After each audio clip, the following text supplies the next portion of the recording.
আজকে আসলে আমাদের একটি দুঃখ ভারাক্রান্ত দিন। আপনারা জানেন গত জুমাবার জুমার নামাজ পড়ে গত জুলাই বিপ্লবের অন্যতম একজন প্রধান অ্যাক্টিভিস্ট শরীফ ওসমান হাদি সে যাচ্ছিল তার একটা গন্তব্যের দিকে, রিকশায় চড়ে, সঙ্গে তার সহোদর ভাই ছিলেন। এই সময় দুইজন আততায়ী এসে মোটরসাইকেল থেকে তাকে গুলি করে এবং সে গুলিবিদ্ধ হয়ে সাথে সাথে মাটিতে লুটাইয়া পড়ে।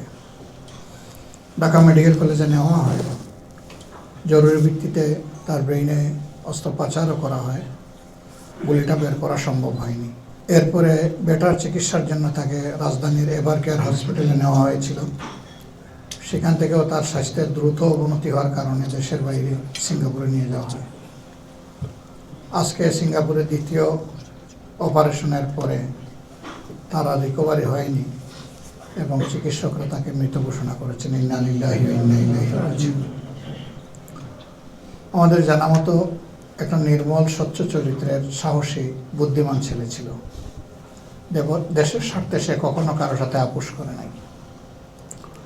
তার এই মৃত্যুতে সারা জাতির মতো আমরাও গভীরভাবে শোকাহত।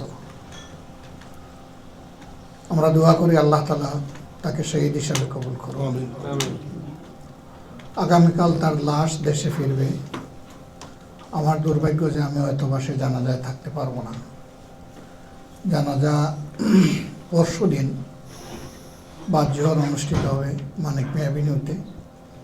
তারপরে সংসদ প্লাজার পাশেই, যেখানে আরও কিছু গুরুত্বপূর্ণ ব্যক্তিকে দাফন করা হয়েছে, তাকে ওখানে দাফন করার আপাতত সিদ্ধান্ত আছে। সরকার একদিনের রাষ্ট্রীয় শোক ঘোষণা করেছেন এবং এও অঙ্গীকার দিয়েছেন যে যারা খুনি তাদেরকে অবশ্যই খুঁজে বের করে গ্রেফতার করে আইনের আওতায় আনা হবে এবং এই ব্যাপারে কোনো শৈথিল্য প্রদর্শন করা হবে না।